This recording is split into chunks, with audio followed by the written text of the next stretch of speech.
Up everybody, my name is Kalen. I am the key keeper, and today we are back with another episode of At Pure Keys Lake, where we do subconscious clearing as it relates to the archetypes and words and the connotations associated that animates those words, from the skeletal grimoire to the Tower of Babel.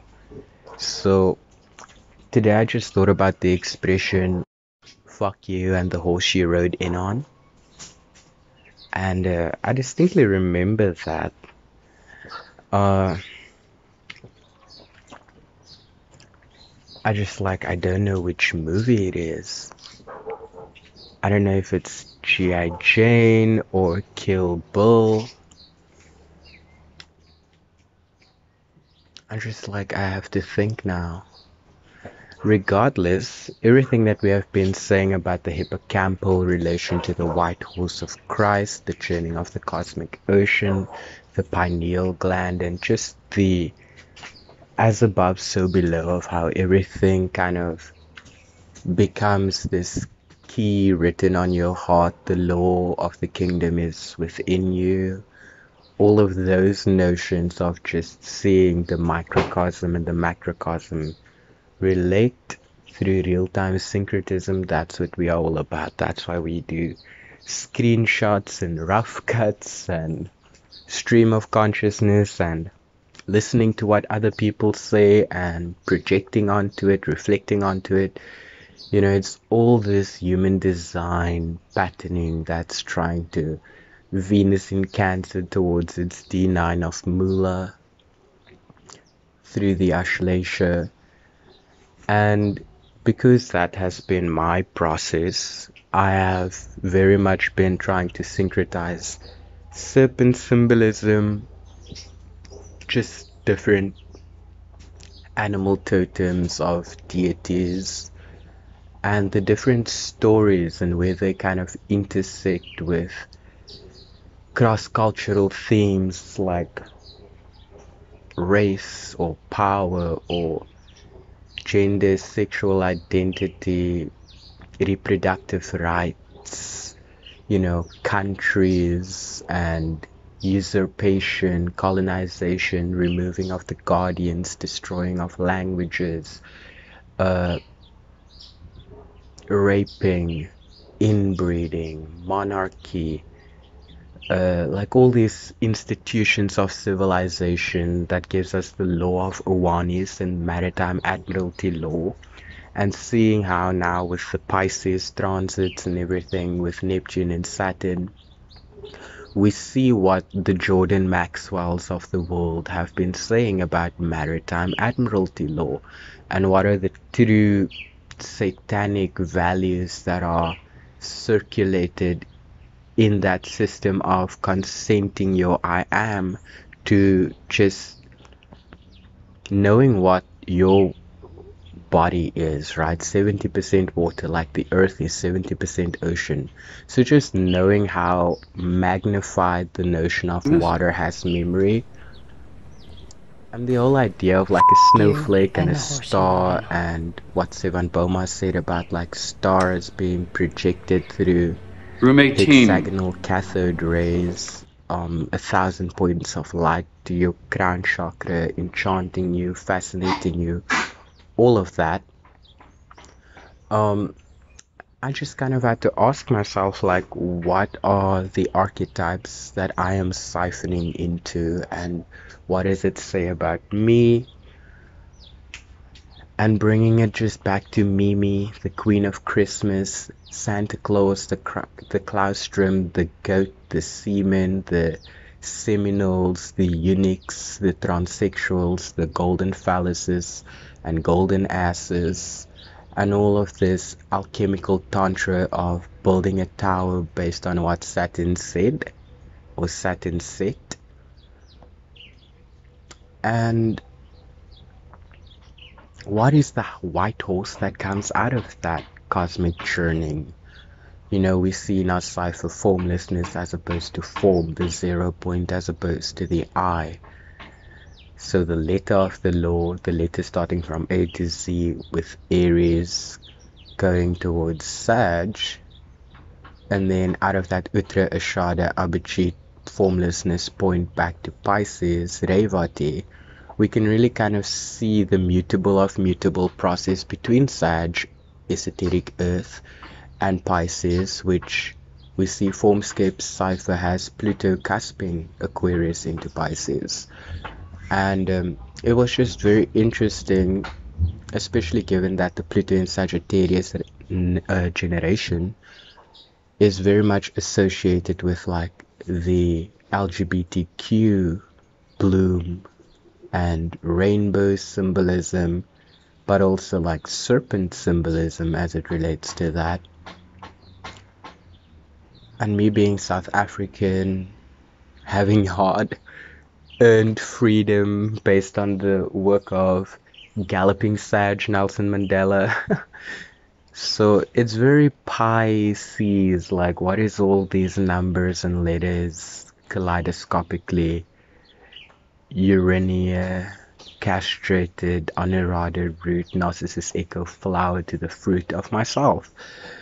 And so I think just in terms of like forming this foamy seahorse and this starry sky and this Arabian desert rose and everything Oasis, Pharaoh, Nile, Brain, Claustrum, Gifts of Santa Claus, that I'm trying to now form the Kelpie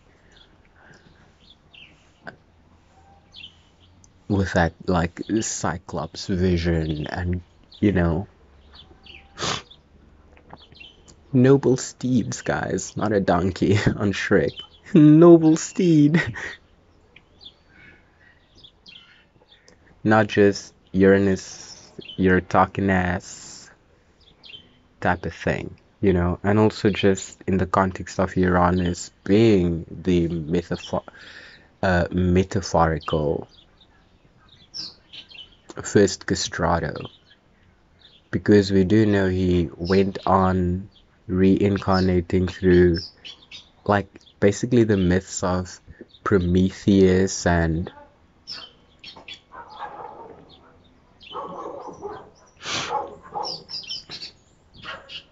Dionysus and Adonis and Ganymede into like the cupbearer of Zeus through the Adam Cadmon's Eve split from the rib Lilith situation.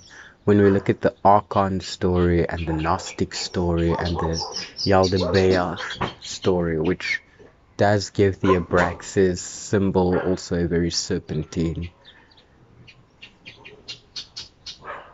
harkening back to what this energy carries, you know, Apollo, god of the abyss, electromagnetism. So just when I thought about like just the morphology of the castrato in the context of just being more kind of like Jalatattva, being more Venusian, more watery, Swadhisthana, everything that our past video clip mentioned about just the emotions of that castrated prepubescent / menopausal women's state, the various androgynes that push the secondary sex characteristics as a result of testosterone production. One of those byproducts is the fusing of like the bones, and you know, like the constrictive force of yin is what ultimately like shuts your growth down, or rather like seals it at its peak. But seeing what the castrati went through, they didn't have those hormones produced naturally because either the seminal vesicle was cut or everything was chopped off. And what that would do is they would grow disproportionately large, long-limbed, barrel-chested, and they would have early osteoporosis, and they wouldn't be able to handle a lot of body weight and like fat. We know Jupiter rules fat and growth. So just the whole Aditi Niriti Punarvasu split of Mariah Carey, and the fact that she has Punarvasu moon in the one chart and Jeshta moon in the other chart, very close to Mula, and Neptune in Mula. So it's a fascinating thread for me, just the idea of horses, Christ, the hippocampus, and how that can be subverted with the idea of like the horse you rode in on, your breeding wife, your sacred prostitute, anima, who accompanies your masturbatory building of a tower, and is that image and likeness pure or subverted? You think of a very beautiful woman, but actually it's a man. What does that do to your eye? What is it selling your eye out to? All of these questions, right? My Mrigashira searching star, galloping in the enchanted forest among the stags and the satyrs and the soders and the nymphs frolicking in the brooks. Oh my god, guys. So it's just been a very interesting thread, and so today I thought I'm going to just flip the cipher that we also have and see if it tells us anything, other than what we have been learning so far.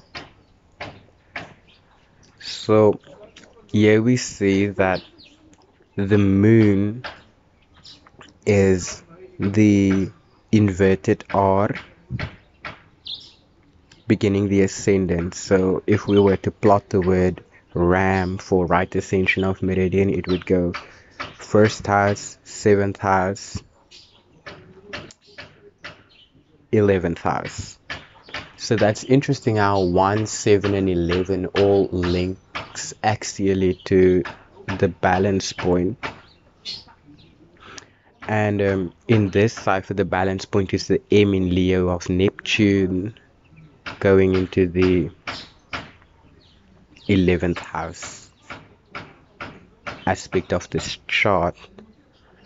It's also interesting that the J is the Neptune in the 11th house in Leo, and what we said about Jupiter, Pushya, a Saturn ruled nakshatra, and the fact that Neptune is said to exalt in Cancer or Leo, just this whole cusp.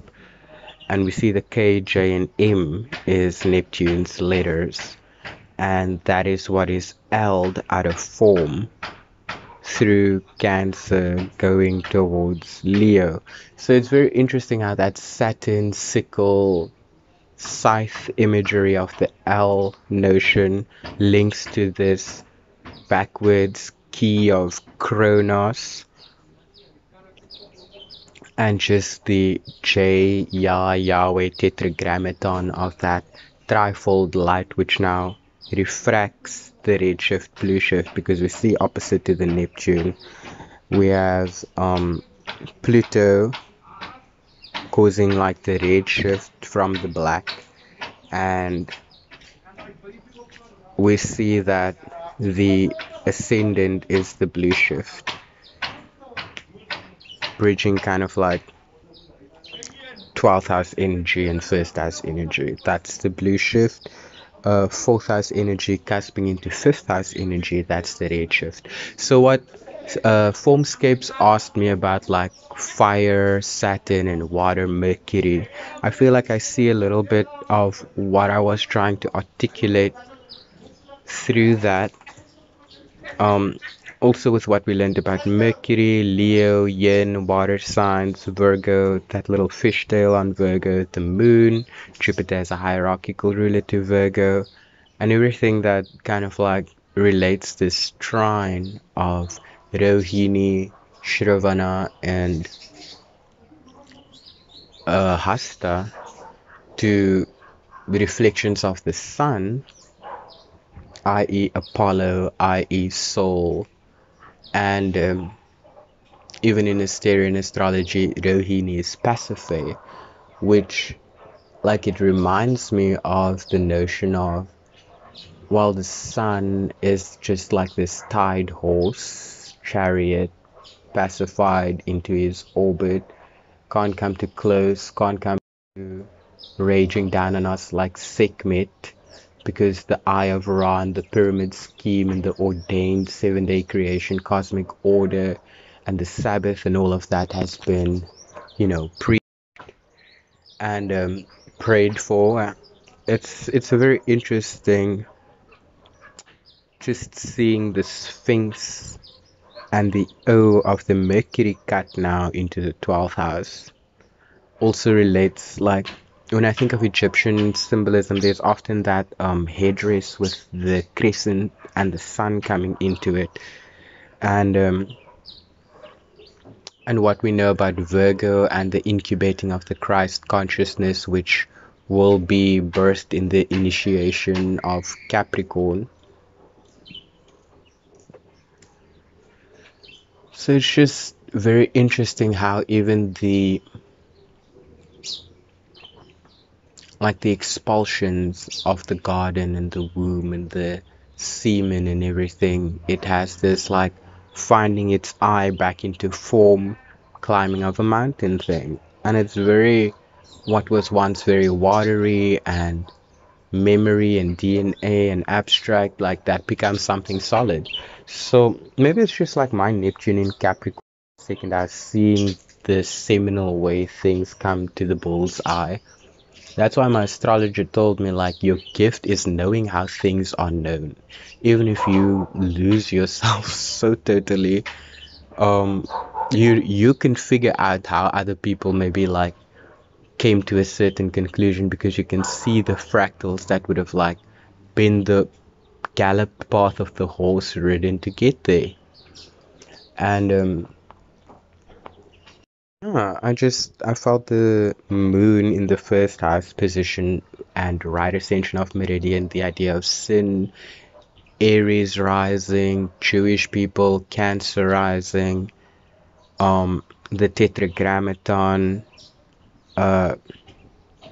Even when I looked at the word Jewish, for example, it had the J.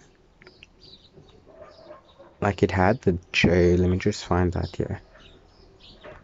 It had the J of form, the E of Uranus, the W wish of Saturn in Scorpio, the wish for the eye of form, and the Libra ST split S sits to the moon side of the blue shift in the 6th house, and the H is again form, most high form. So it's just interesting how Jewish and Cancer rising and everything that we know about, like coming out of the age of Taurus into the age of Aries, and the ram's horn and the Moses and the new tablets of destinies and all of that.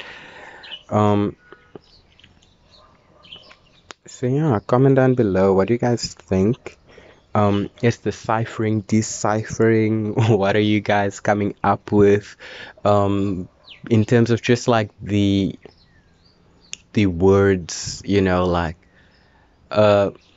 because I'm so, like, I have my own process, right?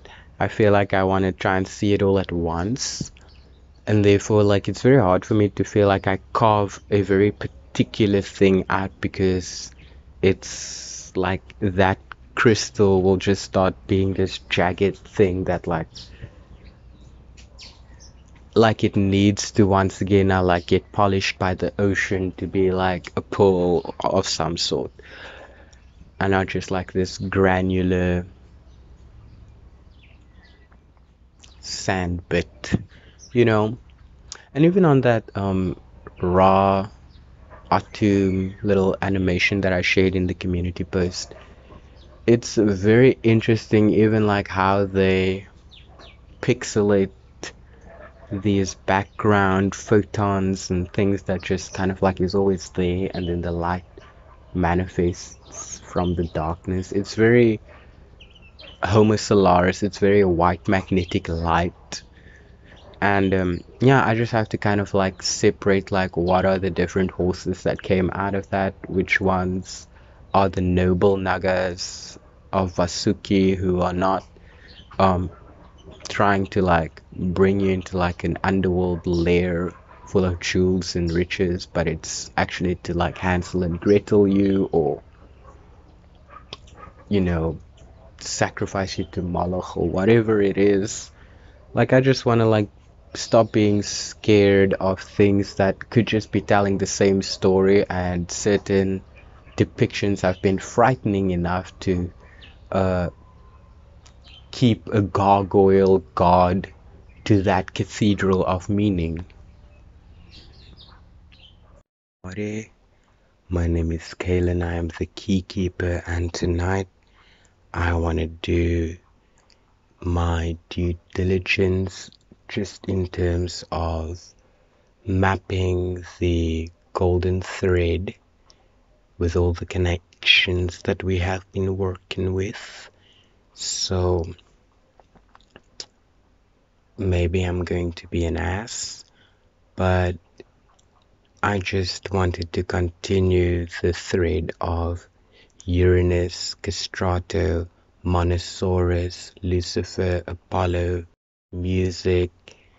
The cipher says the EFG are notes of Uranus between Taurus and Gemini, which is very interesting because how it ties into Punarvasu moon Mariah Carey as per her 1969 birth chart, the idea of Castrati, the Venus retrograde conjunct Saturn that she has in the 12th house, and everything necessary to build a voice through the alchemical process of sexual magic, tantra, the golden phallus, and the Midas touch, leading to the magnetism that is the divine androgyne as per these Hollywood rituals, putting it on stage for us as the actors and actresses of our shake and spear to just what appears to have us shaken and calling it shook, and singing to the gods and divas and prima donnas. How does all of this relate to what we know about castrati? So this is by the channel Farinelli, and it is a BBC 4 doc titled I Castrati Part 1.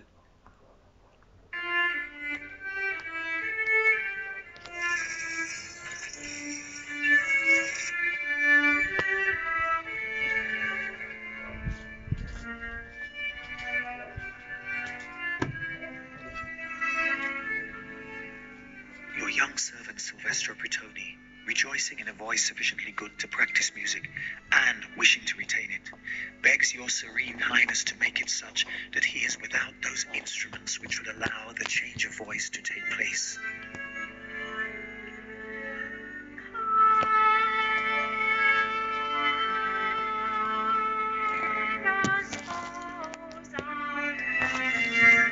During the 18th century, as many as 100,000 small boys were castrated to preserve their high singing voices. Of these, a mere handful became the most famous singers of the age. The world's first international superstars, they were perhaps the greatest virtuoso singers ever heard on earth, the castrati.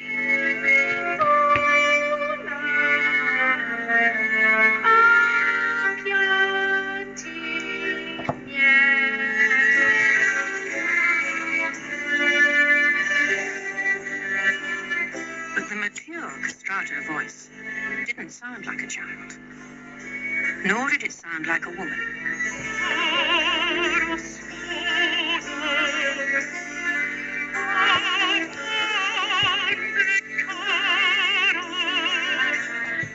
Nothing in the whole of music is as fine as the fresh young voice of a castrato. No woman's voice has the same firmness, the same strength, and the same smoothness.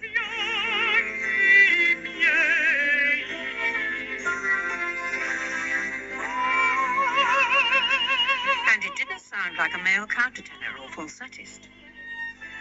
In this film, we're going to explore the sound and the world of the Baroque operatic castrati, and in a unique scientific experiment, we'll attempt to bring something of this lost voice back to life.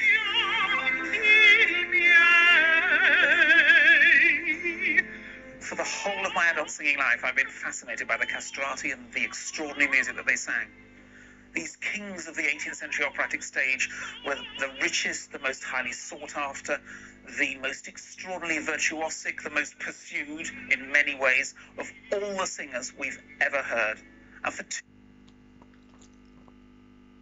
That is very interesting, guys. Very, very interesting. We will discuss that afterwards. 200 years now, they've been extinct.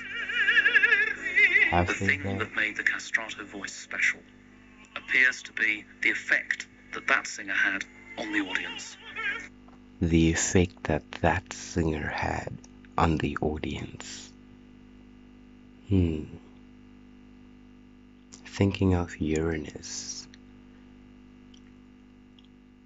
and the idea of genius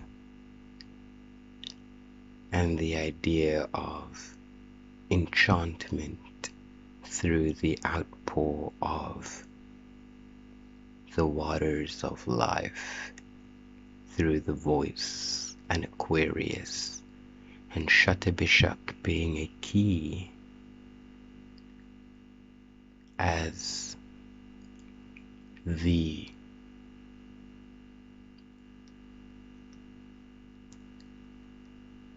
Aegean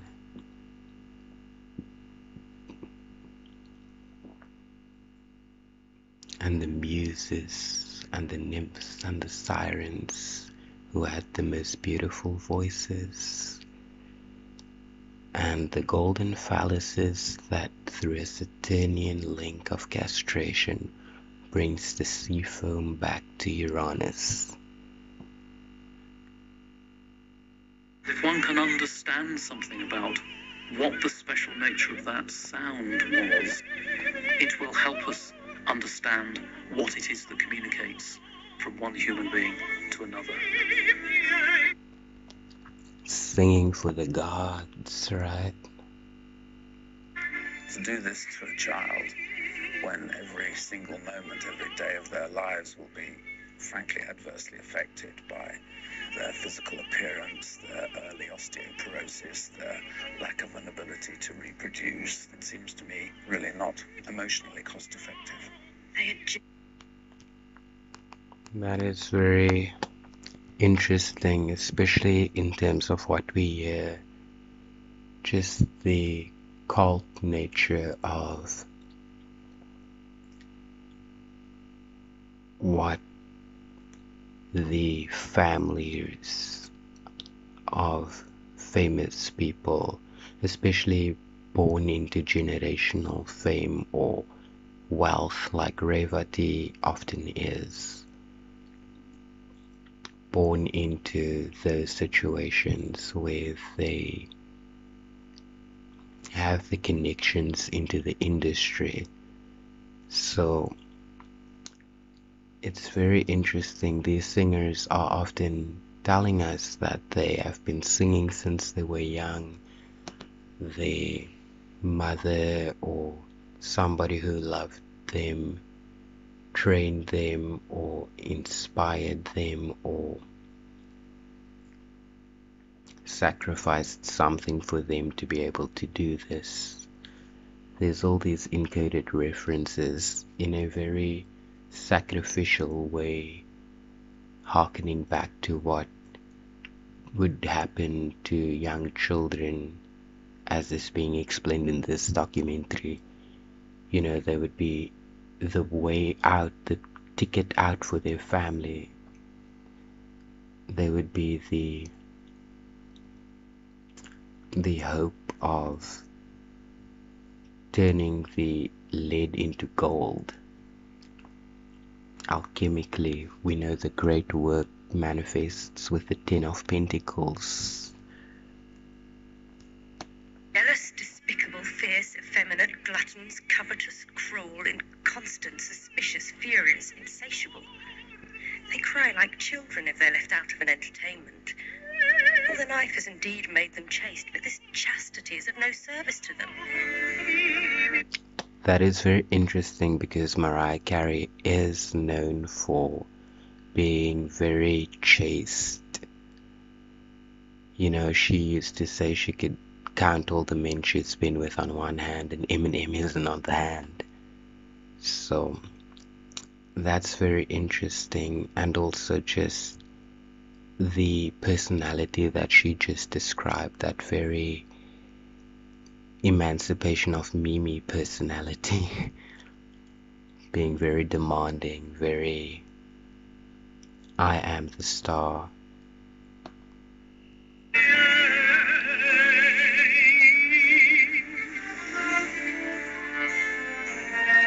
Handel. Nicholas Clapton, Handler. a countertenor and castrati historian, is curator of a new exhibition in London devoted to the German composer Handel and his castrati. Handel was the first great composer to write Italian opera in England.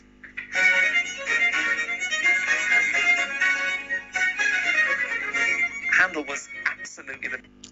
It's so funny, Mariah Carey said that her mom used to rehearse different arias, and I believe it was Rigoletto that she mentioned. It's just interesting how Rigoletto was also mentioned in Clay Nakti's video of Punarvasu. And all of this bringing it back to the 1969 chart, which I feel like tells the story of a castrati better in terms of the Venus retrograde and the whole semen retention notion of building a voice, a towering voice, building a range, building all these abilities to be that which will captivate an audience like that. And just the Uttarabhadrapada karma of it all, this Cinderella bride, all of these tropes have applied to Mariah Carey, who is Shatabishak ascendant and Punarvasu moon according to the 1969 chart. business as an opera composer, and as such had enough clout to hire the very finest singers. And we know Aquarius and Ganymede is the cupbearer of Zeus, Including some of the greatest castrati the world has ever known. Caffarelli, Senesino, Carastini, Guadagni. The only one he never got hold of. the Cara. Interesting. Is it a stage name harkening back Carey? We know that she had a particular reason for that stage name. I think her mom named her that also. It's interesting. Was Farinelli. She was named after, they call the wind Mariah, or they named the wind Mariah, a musical, is it Pull Your Wagon or something like that? I'll have to check again, but it's very interesting.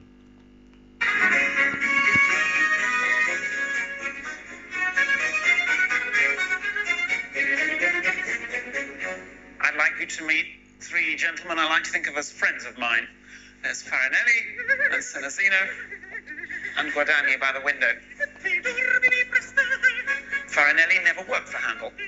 Senesino did for about 15 years, and here he is on stage in Handel's Rodelinda, about to sing the most famous aria from that opera, Dove sei. Guadagni was much younger than the other two singers. He was described as a wild and reckless singer, and was accused of quite a few amorous adventures while he was in London. He was such a good actor that eventually he was famous as Grux or Fea.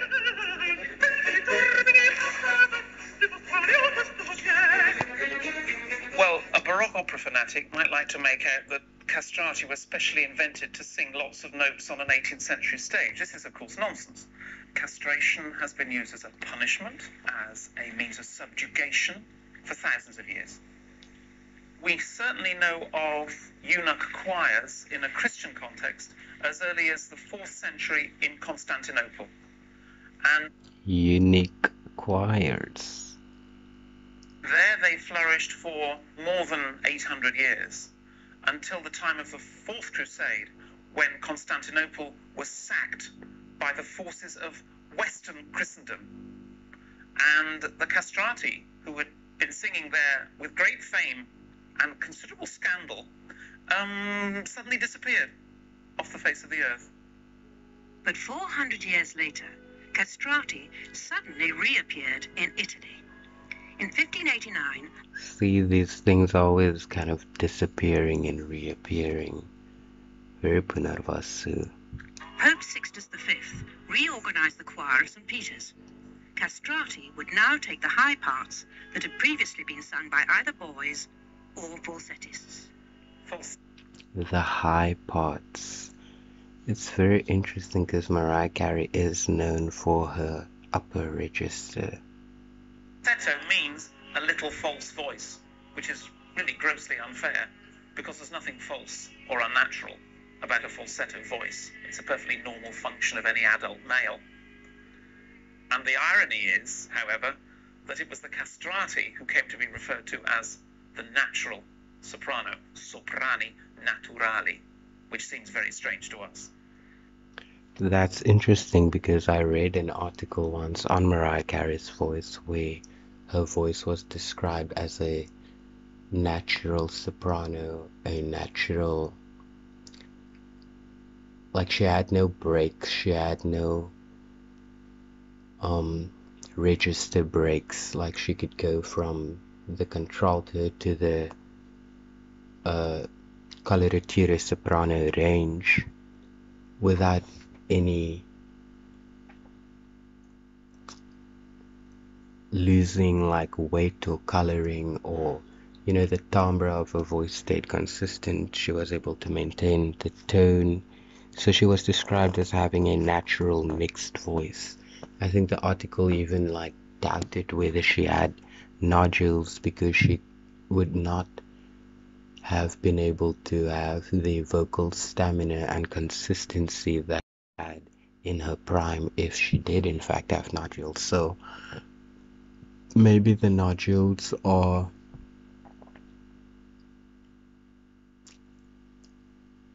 a narrative that's like a little deeper in code, because we do know nodules are growths.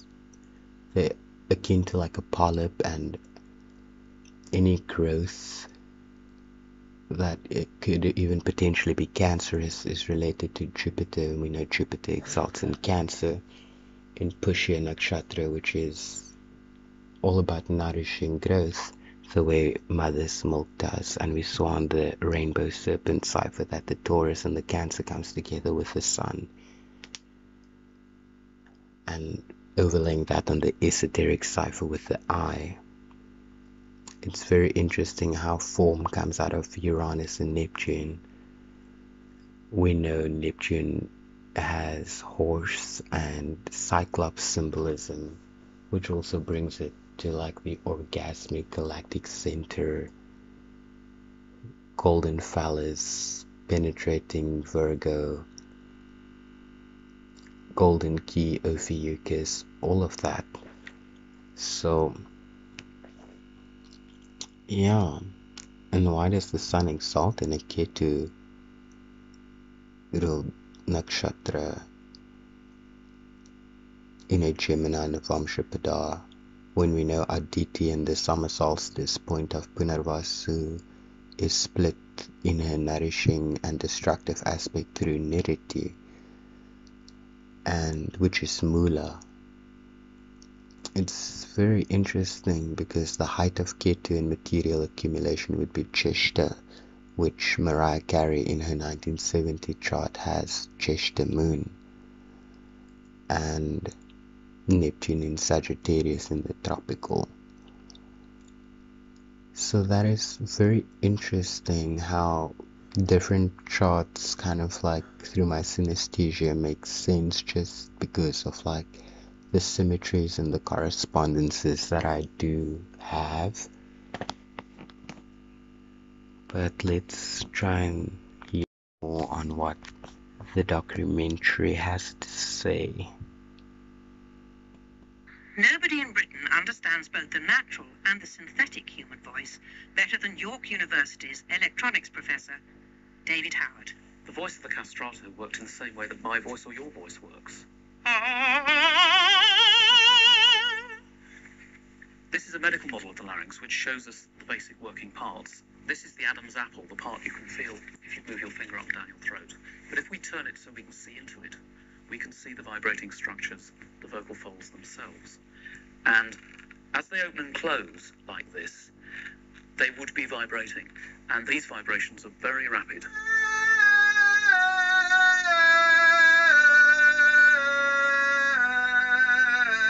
So if this was a boy's larynx, the length of the vocal folds is around about 5 millimeters.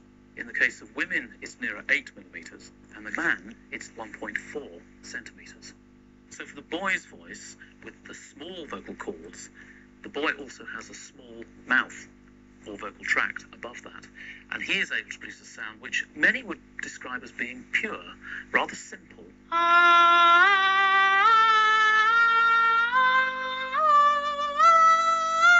The woman's voice has slightly larger vocal cords, but they're working into a mouth cavity which is rather bigger.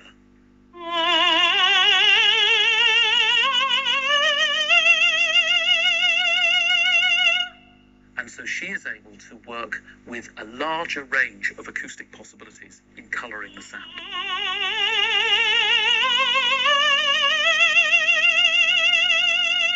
Men sing in a range that's roughly an octave lower. The man also has a vocal tract or mouth cavity that's much bigger. But men are able to sing in the same range as the boy or woman by using what's known as falsetto.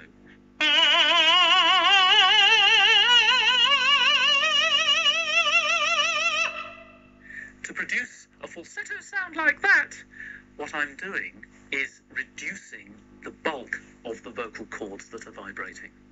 And I'm doing that by setting the vocal folds up so that if you were looking straight into my larynx, you would see the vocal folds like this, and they would be vibrating like that. We call that full body contact of the vocal folds. But for falsetto, we pull the bulk of the vocal fold material out of the way, and only the top edges can vibrate. So we have a thick... In her mastering or her masterclass, she describes how her voice works, and she uses the tippy top of the chord, like kind of like at a point where a voice would go into a rasp, but instead, because she claims to have the nodules, it goes into a solid tone from which you can scale up higher. And she has expressed that it's not always there for her, it depends on sleep, and like different things can affect her voice, smoke, humidity, all of those things apply just in the logic of a singer. But what is explaining about like the length of the vocal tract and how shortening it and how the different resonance chambers for men and women create different colorings. And we just know Mariah Carey is very famous for her different registers. She famously calls one of her registers a whisper register, right? And which to her, she sometimes kind of conflates it also with like her whistle register. So it's very interesting because the way he's describing a falsetto and using a certain part of the chord, and when we just think of the tones that she has in a more full voiced type of singing versus a airy voiced light type of singing.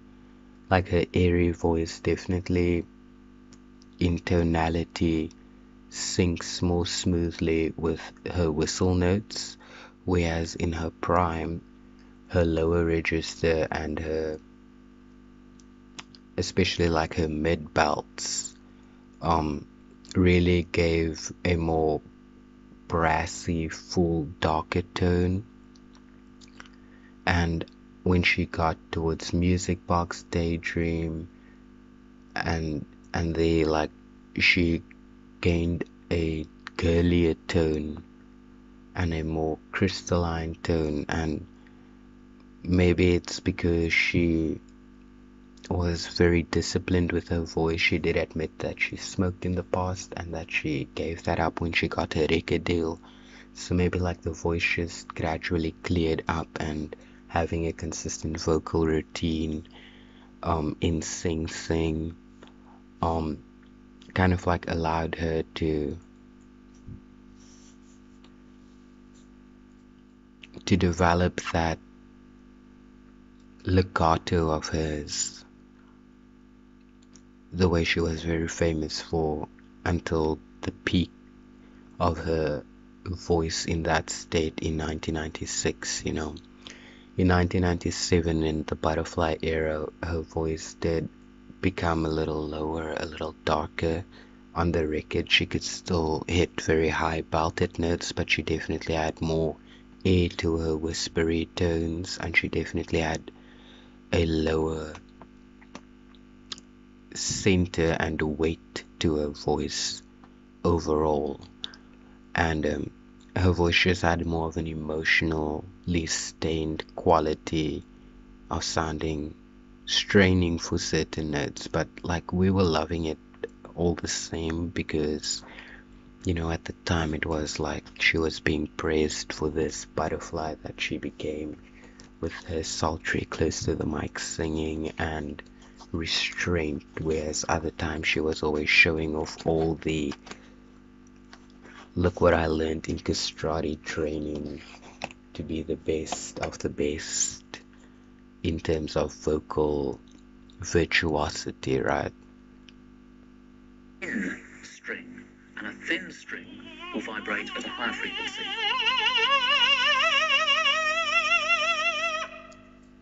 The castrato voice was not falsetto. The castrati had larynxes of boys, and therefore their natural pitch range was up there with the boys and the women. But in addition, they had a man's vocal tract, so they had all the sonic timbral possibilities that a man has, and big lungs. So their power source was huge. They could sing high notes, and they could sing them for a long time.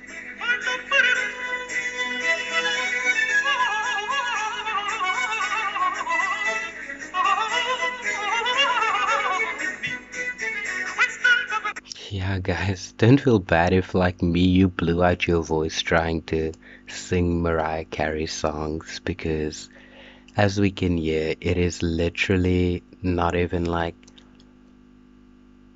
possible for the normal people to sing the types of musically demanding, extreme range, staminaed, high belting, high notes, high intensity, high velocity trills and scales and glissandos and staccatos, legatos, you name it. Like, we weren't built for that. That's all I can say, I guess. So yeah, it just makes me think of like, how do the Beyoncés do it? How do the Whitney Houstons and the Christina Aguileras and the Mariah Careys do it? While they say they have the vocal tract of a boy, but the sonic resonance cavities and acoustic bone structural developments and lung capacity and breath power, all of that comes from a man, you know. and they would still have the range of women that they had as pure boys or as young boys. Of course, what people are really interested in is the operation. And here we've got three things with which the operation was done: a lancet, cauterizing iron, and a castratore. Oh wow, that looks very Hathorian, and it also looks like a fish. Would have been used to remove the whole of a child's scrotum at one fell swoop. Oh my god. Ugh. Could of course be heated to red heat as well to do the cut and the cauterization at once. Oh my god. That was one method. So remember when we had Saturn conjunct Mars in one of her charts? Oh my god. And the other chart is Saturn conjunct Venus, right? So yeah, just both of those things. Venus is semen, Mars is the phallus. Another neater method, if one may use that word, a neater method was to use a lancet to make an incision in the scrotum in order to cut the seminal vesicles. And then this little cauterizing iron. Now that to me is what I was talking about with the Venus retrograde conjunct Saturn in the 12th house, almost like very hospital soothing anesthesia vibes. Like, no, just a little snip snip, you won't feel it, and like you'll heal, and then you go on training with your mom, and one day Tommy Mattel is gonna discover you to be his Cinderella, his muse, his Celine, right? His moon star, money making star, cash cow, Taurus, vocal castrato. Guys, oh, Hathor and the milk that's coming down my claustrum right now. Which looks like something you might crimp pastry with.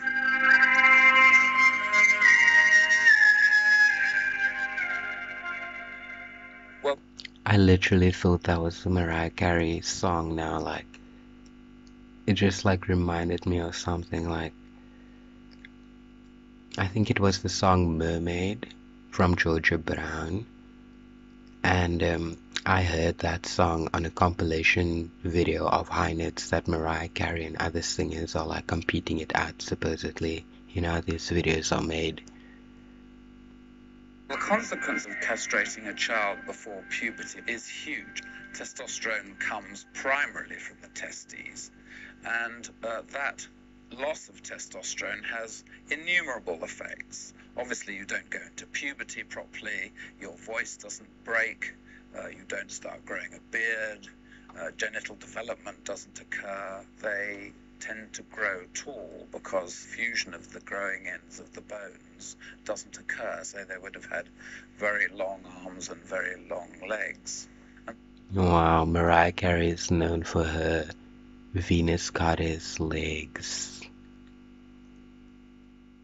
And the chest goes on growing as well. They look pale because testosterone stimulates. We know that she's never without self-tanner, and she was very pale in her first album cover, and she blamed it on like lighting and things like that. It's very interesting, guys. And we know that on the Emancipation of Mimi, she supposedly used 24 karat gold in her body makeup or whatever she used to kind of like add a glisten to her self tanner. Just the luxury of it all, right? But that was so funny, like, I heard that ain't even her real legs. I heard she got them stretched. They say that in that mini-series of the Emancipation of Mimi docu-series that came out with that CD that I told you guys about. The bone marrow to produce more blood. They obviously have abnormal fat deposition. They don't get the massive muscle enlargement which you get with a man. I just want to hear that part again. loss of testosterone has innumerable effects. Obviously, you don't go into Let me just see this testosterone doctor's name. Well, the consequence of castrating a child before puberty is huge. Testosterone comes primarily John from the West, testes, Professor and of that Endocrinology, loss of Oxford testosterone University. has innumerable effects. Obviously, you don't go into puberty properly, your voice doesn't break, you don't start growing a beard, No break in genital the development voice. doesn't occur. They tend to grow tall because fusion of the growing ends of the bones doesn't occur, so they would have had very long arms and very long legs. And the chest goes on growing as well. They look pale because testosterone stimulates the bone marrow to produce more blood. They obviously have abnormal fat deposition. They don't get the massive muscle enlargement which you get. A normal fatty position. We know she had a gastric sleeve because her weight fluctuates a lot. She gains weight very easily, and it's interesting, all these threads. As a fan, I have visceral memories of just these keywords applying to the narrative that is in the media. With a man who has normal testosterone secretion, so their whole appearance would have been hugely interesting, unusual. They have the look of a crocodile, the grin of an ape, the legs of a peacock, the paunch of a cow, the shape of an elephant, brains of a goose, the throat of a pig, and the tail of a mouse. For Georgian Okay, Britain that in was- particular, the Italian operatic castrati were a hugely problematic paradox. Opera in this country has always had a very mixed reception. It was imported for precisely the same reasons that it was attacked. Her mom did sing Italian opera, I think I mentioned. Nah. It was elitist, it was foreign, it was sung, it was false. What is there to fix attention? Recitative that is not understood, and songs unintelligible from complex sounds and want of articulation. And as the Italian opera is established solely at the expense of these, they who do not understand the language need not go to the entertainment, nor do they have any right to condemn those who do. The necessary part of polite education. And songs unintelligible from complex sounds and It was imported for precisely the same reasons that it was attacked. It was elitist, it was foreign, it was sung, it was false. what is there to fix attention? Recitative Very that is not Shatabishak. understood, Rahu's foreign songs things and uniqueness unintelligible and from exotic complex things. sounds and want of articulation.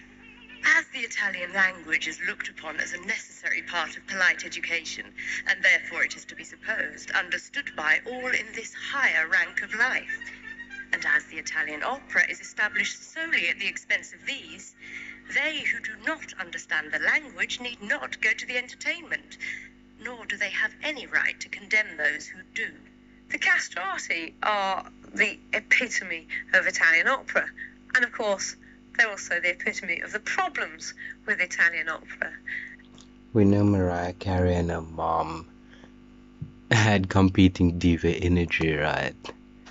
So it's very interesting how she always kind of like makes fun of the luxury of being a diva, because she grew up with a diva, and how it's something that she just knows she's playing into. And yeah, it's very interesting. She mentioned in her memoir that once she and her mom were kind of listening to a song on the radio while driving, and her mom sang in a very, classically trained operatic style song that, that's not how the phrasing was. It was probably like just a pop song on the radio or something, and her mom sang it like that, and Mariah laughed, and her mom told her like, You should only hope you'd be half as good a singer as me. So, is it telling the same story as these castrati diva battles of being prima donnas amongst each other? Opera. Castrati were halfway to becoming women. They weren't quite men. And women in the 18th century couldn't think for themselves. They were totally irrational. They needed managing by men. If castrati start influencing... And of course, they're also the epitome of the problems with Italian opera. Castrati were halfway to becoming women. They weren't quite men. And women in the 18th century couldn't think for themselves. They were totally irrational. They needed managing by men. If castrati start influencing the young dandies of the day, it could be appalling for Britain's future.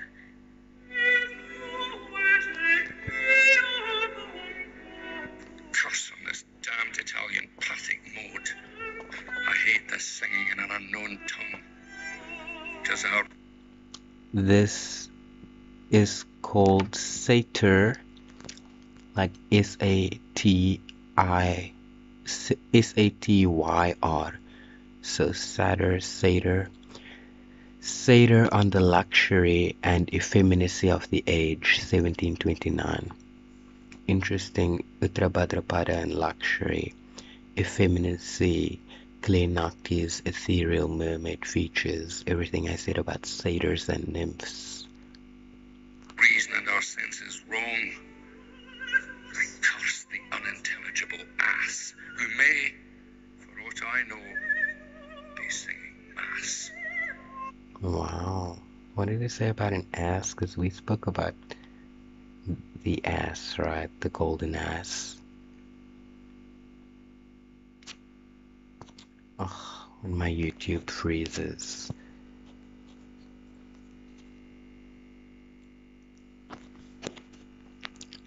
Anyway, guys. Yeah, that was very interesting. I don't know what to say except that that's what they said.